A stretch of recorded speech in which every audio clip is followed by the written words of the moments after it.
ආයුබෝවන් යාළුවනේ. ඉතින් මම අද කතා කරන්න ආවේ මම කලින් වීඩියෝ එක වායු රයිපලයක් හදලා YouTube එකේ සහ Facebook එකේ දාලා තිබුණා. ඉතින් YouTube එකෙන් සහ Facebook එකෙන් කට්ටිය මයින් ගොඩක් අහලා තිබුණා සවිස්තරාත්මක විස්තරයක් දෙන්න කියලා මේවල බට ප්‍රමාණය සහ බටවල දිග එතකොට ලයිටර් එක කොහොමද සම්බන්ධ කරේ එතකොට කොතනින්ද කාබයිඩ් දාන්නේ වතුර කොච්චර ප්‍රමාණයක් වගේ දාන්න ඕනේද ඒ පිළිබඳව ගොඩක් කට්ටිය මම අහලා තිබුණා. ඉතින් මම වීඩියෝ එකක් ගේන්න හිතුවා. ඉතින් මම මේ පිළිබඳව ඔයාලට පොඩි දැනුවත් කිරීමක් කරන්න තමයි මේ වීඩියෝ එක කරන්නේ.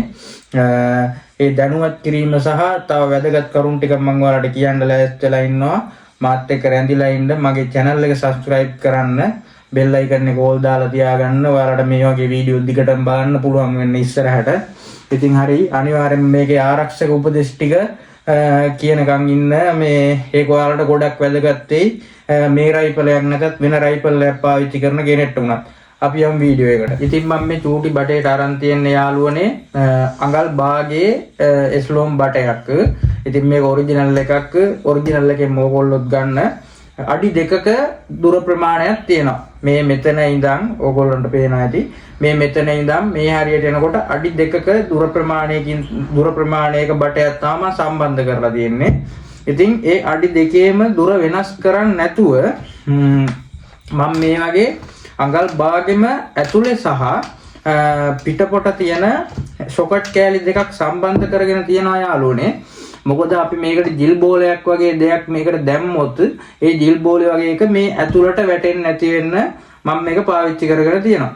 එතකොට ඔයගොල්ලෝ රතින්නයක් වගේ දාලා පාවිච්චි කරනවා නම් මේකට උඩින් මේකට ඇණයක් හෝ මේ වගේ කෑල්ලක් සම්බන්ධ කරගන්න පුළුවන්. ඉතින් ඕගොල්ලොන්ට මේ පොඩි බට කෑල්ලේ ප්‍රශ්නේ හරි කියලා මට හිතෙනවා. එතනින් පස්සේ අපි මේ පැත්තට ගිහිල්ලා බලමු මේ බටවල දිග සහ කොහොමද මොනවද අරන් තියෙන්නේ කියලා. මේක අපි එතකන් දැනට පැත්තකින් තියාගමු. ඉතින් මුලින්ම ගත්තොත් මම මේ ලොකු කොටසට අරන් තියන්නේ අඟල් 1මාරක බට කැබැල්ලක්. ඉතින් ඊට කලින් අඟල් 1මාරෙන් අඟල් භාගයට යන සොකට් එකක් මම භාවිතා කරලා තියෙනවා. ඊට පස්සේ අඩි භාගයක ඒ කියන්නේ මම ඕගොල්ලන්ට පෙන්නන්නම් සෙන්ටිමීටර 15ක වගේ දුර ප්‍රමාණයක බට කෑල්ලක් තමයි මේ සොකට් දෙකටත් එක්කම සම්බන්ධ වෙන විදියට මේක සම්බන්ධ කරගෙන තියෙන්නේ. මේ බට කෑල්ල කපාගෙන තියෙන්නේ. ඊට පස්සේ අපි එතනින් මේ පැත්තට ගියොත් යාළුවනේ මම පාවිච්චි කරලා තියෙනවා අඟල් 1මාරේ L සොකට් එකක්. ඉතින් ඒ L සොකට් එක මේ හරියට මෙහෙම සම්බන්ධ කරගෙන තියෙනවා යාළුවනේ. එතකොට මෙතන ඉඳන් මෙතෙන්ට මේකත් යාළුවනේ මේ කෑලි දෙක ඇතුලේ සහ එළියේ පොට තියෙන අඟල් 1මාරේ සොකට් කෑලි දෙකක්. ඉතින් මේවමම අර බටේ පේන්නේ නැති වෙන්නම මේ බටේ පේන්නේ නැති වෙන්නම මේ වගේ දුරකින් කපාගෙන දෙපැත්තෙන් ඇතුළට දාගෙන තමයි සම්බන්ධ කරගෙන තියෙන්නේ යාළුවනේ. ඒ හින්දා එතන බටයක් පේන්නේ නැහැ. ඒ වුණාට මේක ඇතුලෙන් බටයක් දාලා තමයි සම්බන්ධ කරගෙන තියෙන්නේ. එතකොට මේ පැත්තේ තියෙන්නේ ඇතුලේ පොට. මේ පැත්තෙන් එළියේ පොට තියෙන සොකට් කෑල්ලක් මම පාවිච්චි කරලා තියෙනවා. යටිනුත් ඒ වගේම බට කෑල්ලක් කපාගෙන මෙතනින් දාලා මෙතනින් එන් කප් එකක්. ඒ කියන්නේ මේක සීල් කරගන්න මේක එන් කප් එකක් මම පාවිච්චි කරලා තියෙනවා. මෙතෙන්ට තමයි අපි කාබයිඩ් ටික දාන්න යාළුවනේ. කාබයිඩ් ටික දාලා හෑන්ඩ් සැනිටයිසර් පරණ හෑන්ඩ් සැනිටයිසර් බෝතලයක් වගේ තියෙනවා නම් වතුර ඒකෙන් දෙපාරක් තුන් පාරක් වගේ ස්ප්‍රේ කරලා මෙතෙන්ට වහගන්න.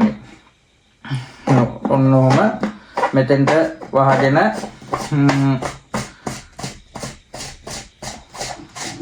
ඔන්න ඔය ආකාරයට මෙතෙන්ට වහගෙන මෙතනින් ලයිටරේ ක්‍රියාත්මක කරන්නේ. ඊට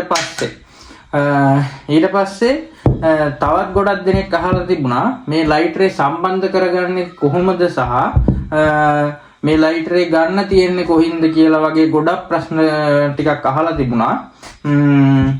ඉතින් මම ඒ ගැන පොඩ්ඩක් කතා කරන්නම්. අපි මේකත් පොඩ්ඩක් ගලවලා පැත්තකින් තියාගමු. ඕගොල්ලොන්ට ලයිටරේ සම්බන්ධ කරලා තියෙන විදිය පොඩ්ඩක් බලා ගන්නත් එක්කම.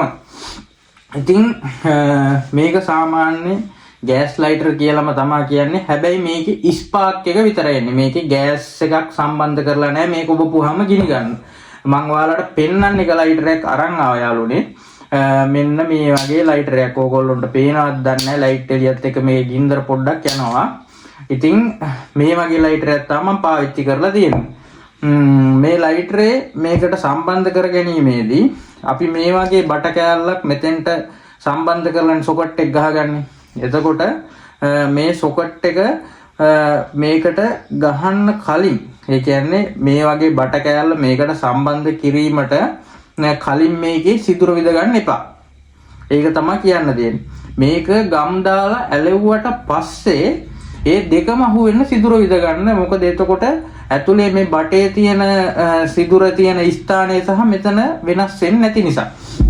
එහෙම මේවා කරගෙන ඒ වගේ සිදුර මෙතනින් ඔයාලට කම්බියක් හෝ නැත්නම් ග්‍රිල් එකක් තියෙනවා නම් ග්‍රිල් එකක් භාවිතයෙන් මේක සිදුරු කරගන්න පුළුවන්.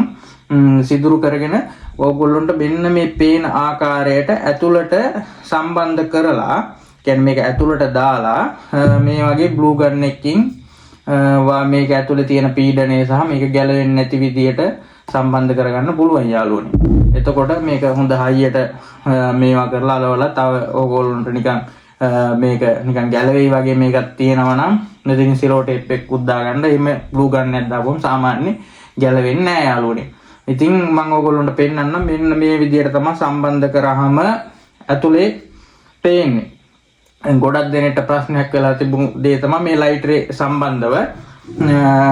ඉතින් මෙන්න මේක තමයි මේ විදියට තමයි මේකේ මේ යොදා ගන්න බඩු භාණ්ඩ ආදිය මට ඔයාලට විස්තර කරලා දෙන්න තියෙන්නේ.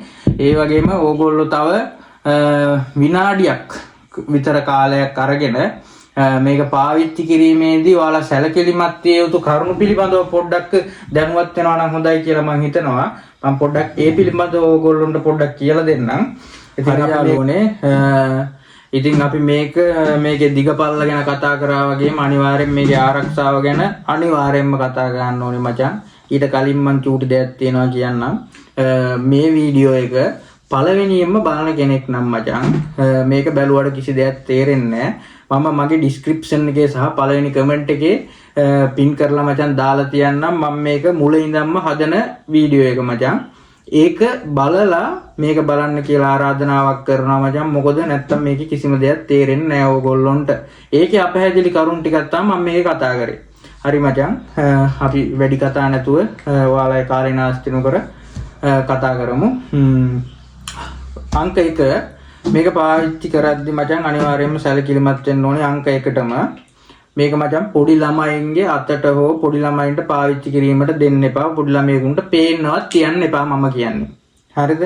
මොකද මචං මේක මචං ඔයාලා කරන දේ බලාගෙන ඔයාලා කරන දේ බලන මේකට වතුර දානවා. මේකේ මේ ස්විච් එක ඔබනවා. එතකොට ඒ කියන්නේ ඕගොල්ලොන්ට ඇහෙන්න යාළුවනේ මේක දැන් අන්න අර වගේ එකක් ලෝඩ් වෙලා තිබුණා. හරිද? දැන් මම මේක මෙහෙට කරලානේ තිබ්බේ. මෙහෙට කරලා තමයි තිබ්බේ බා. එතකොට ඒක අවුලන්නේ නැහැ. එතකොට දැන් මේක මම මේකට වතුර දැම්මෙත් නැහැනේ. ඒ වගේ පොඩි මේකක් මෙහා වෙලා තියෙන්න පුළුවන්. එතකොට ඕගොල්ලෝ සැලකිලිමත් වෙන්න ඕනේ. ඒක වග බලා ගන්න අනිවාර්යයෙන්ම. ඉතින් ඒක පළවෙනියෙන්ම කියන්න ඕනේ චූටි ළමයින්ට දෙන්න එපා. මොකද චූටි ළමයි මේක නිකන් හරි ඔබලා බලන්න පුළුවන්. එතකොට මේක චුට්ටක් ලෝඩ් වෙලා කියන්නේ ඕගොල්ලන්ට මම පැහැදිලිව කියන්නම්. මේකට අපි කාබයිට් නේ දාන්නේ. එතකොට කාබයිට් මේකට කැට තියෙන්නේ. කාබයිට් කැට මේකට දැම්මහම මේකේ ඕගොල්ලන්ට පේනවා ඇති නිකන් කාබයිට් කැට මේකේ ෂේ වෙලා ඒ කියන්නේ ගිනි අරන් මේවා වෙලා කුඩු වගේ දෙයක් රැඳිලා තියෙනවා. ඉතින් මචං එතකොට මේකට අපි කාබයිට් එකට වතුර එක්ස්ප්‍රේ කරාම මේ කුඩු වල තෙතමනේ තියෙන්න පුළුවන්. එකපාරක් මේකෙන් අපි ෂොට් එකක් ගැහුවාම ඒ කුඩු වල තෙතමනේ ඒ කියන්නේ ඒක මේවා වෙලා මචං ආයේ දෙවෙනි පාරකට එවලෙම පත්තු වෙන්නේ නැහැ. හරිද? එතකොට ඒත් මචං විනාඩි 2-3ක් යද්දී අර කුඩු වල තෙතමනේ තිබුණොත් මේක මචං පත්තු වෙන්න පුළුවන්. ඉතින් ඒක ගැන අනිවාර්යයෙන්ම සැලකිලිමත් වෙන්න මචං. මේක චූටි ළමයි ගාව තියන්න එපා. මම නම් කියන්නේ චූටි ළමයින්ට පේන්නවත් තියන්න එපා. ඒක තමයි මගේ පළවෙනි ඉල්ලීම මචං. මොකද ගෙවල් 100ක් ගත්තොත් 95කම වගේ පොඩි ළමයි ඉන්න පුළුවන්. සමහරට ඔයාගේ ළමයි ඉන්න පුළුවන්. ඔයාගේ දරුණු නුඹුරුන්ගේ ළමයි ඉන්න පුළුවන්. ඉතින් ඒක ගැන අනිවාර්යයෙන්ම සැලකිලිමත් වෙන්න. දෙවෙනියට මචං කියන්න තියෙන ලොකුම දේ මමත් ගොවිතැන් කරන මිනිස්සෙක් මේක බලන්නේ තුඟක්ම මචං ගොවිතැන් කරන කට්ටිය සහ රිලව් කරදරේ අධික ලෙස තියෙන ගෙවල් වල කට්ටිය වෙන්නත් පුළුවන් මචං. එතකොට මචං තමන්ගේ සේෆ්ටි අනිවාර්යෙන් අංක එකට තියාගන්න ඕනේ. ළමයි ටික අනිවාර්යෙන් පරිස්සම් කරගන්න ඕනේ. දෙවෙනියට තමයි හුඟක් කට්ටිය කරන දෙයක් තමයි මචං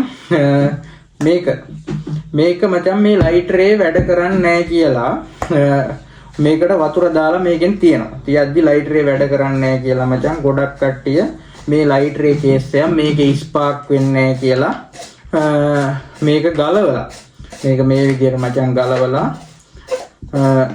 තමන්ගේ ඇඟ පැත්තට හරවලා මචං මේක ගහලා බලනවා ඇතුලේ ස්පාර්ක් වෙනවද කියලා. ඉතින් එහෙම කරන්න එපා මචං කවදාවත්. මොකද මචං මේක ඇතුලේ මචං වායුව රැඳිලා තියෙන්න පුළුවන් මේ කාබයිඩ් වල ඒ ගිනි ගන්න අසුළු වායුව. ඉතින් එහෙම කරපුවාම ඇඟට ගින්දර ඇවිල්ලා මචං ඇඟ පිච්චිලා තුවාල වෙන්න පුළුවන්. ඒ ගැන අනිවාර්යෙන්ම ඕගොල්ලෝ සැලකිලිමත් වෙන්න. මොකද මචං මේක මචං අපි දුක් විඳලා මේවා කරලා ගොවිතැනක් ආහාර මේ රැකගන්නේ. උගක් කට්ටිය තමන්ගේට පොල් ගහක් බඩින්ගුරු කරලා වී කරලා කුරහන් ටිකක් රැකගන්න තමයි මචං මේ වගේ දෙයක් හෝ වෙන යම් කිසියම් දෙයක් මචං පාවිච්චි කරලා උත්සාහයක් දරන්නේ. එතකොට ඔයාලා තුවාලයක් කරගන්න නැතුව හිටියොත් තාම ජයක කරගන්න පුළුවන්. ඒ පිළිබඳව අනිවාර්යෙන් සැලකිලිමත් වෙලා එහෙම කරන්න තියෙන දෙවෙනි උපදෙස ඒක තමයි. පළවෙනිම එක ළමයින්ට දෙන්න එපා. ළමයින්ට පේන්නවත් තියන්න එපා. දෙවෙනි උපදෙස ඔයාලා අර විදිය වැරදි වැඩ කරන්න එපා. හදිස්සියෙම ඔයාලට හිතුනොත් ලයිටරේ ගැටලුවක් කියලා මචං දෙපාරක් හිතන්න එපා. මෙතන මේ බ්ලූ ගම්නේ දාලා තියෙන්නේ. මේක පොඩ්ඩක් මෙතන රත් කරා කියන්නේ මචං ඒ බ්ලූ ගම් ගන්න එකෙන් හෝ මොකක් හරි මේකෙන් රත් කරා නැත්තම් මචං ස්ක්‍රූ පිනක් හරි දාලා මේ ගම් ටික කඩලා ඇරියා. ලයිටරේ එළියට ගත්තා මචං. ලයිටරේ හොඳට අග කෑල්ල හේදුවා ඒකේ කාබයිඩ් රැඳිලා තියෙනවා නම් ඈතට කරලා ඊට පස්සේ එළියට අරන් මචං ඈතට කරලා මේ වගේ බලන්න ස්පාර්ක් වෙනවද නැද්ද කියලා. ඒක කරන්න මචං ආයේ ඔළුව දම බෙල්ල දම ඒවා කරන්න යන්න එපා. මොකද මචං තමන්ගේ ජීවිතේ මේ කියන්නේ තමන්ට තුවාලයක් කරදරයක් වෙනවට තමන් කැමති නැහැ. කවුරු වුණත් මට වුණත් මචං තුවාලයක් මේකක් වෙනවට මං කැමති නැහැ. ඒ දේ අනිවාර්යෙන් කරන්න. එතකොට මචං මට කියන්න තියෙන දේ තමයි ඔය විශේෂයෙන්ම ඔය උපදෙස් දෙක එක පොඩි ළමයි ගවෙන් ඈත් කරන්න, දෙක ඔයාලා ඒ වගේ වැරදි වැඩ කරන්න එපා. ඉතින් මචං මේවර දිගපල්ල කතා කරා වගේම අනිවාර්යෙන් මේකේ සේෆ්ටි පැත්තත් ඕගොල්ලොන්ට කියලා දෙන්න ඕනේ හින්දා මේ ටිකත් කිව්වා. ඉතින් මචං වීඩියෝ එක අවසන් වෙනකම් බලපු සහ මාත් එක්ක රැඳිලා ඉන්න යාළුවෝ ඔක්කොටම ගොඩක් ස්තුතියි. මට ඕගොල්ලොන්ගෙන් තව චූටි ඉල්ලීමක් කරන්න තියෙනවා මචං. මම ගමේ එක vlog YouTube channel එකක් කරනවා. පුළුවන් නම් මචං මාව subscribe කරලා bell icon එක ඕල් දාලා තියාගන්න.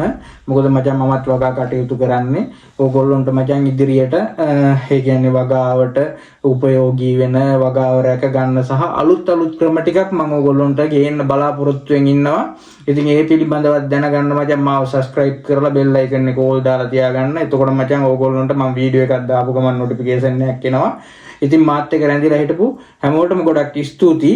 ආයෙත් දවසක අපි අලුත් දෙයකින් අලුත් වීඩියෝ එකක් බලන්න බලාපොරොත්තු වෙමින් අදට අපි සමු ගන්නවා. එහෙනම් මචං ඔක්කොටම තෙරුවන් සරණයි. ජය වේවා.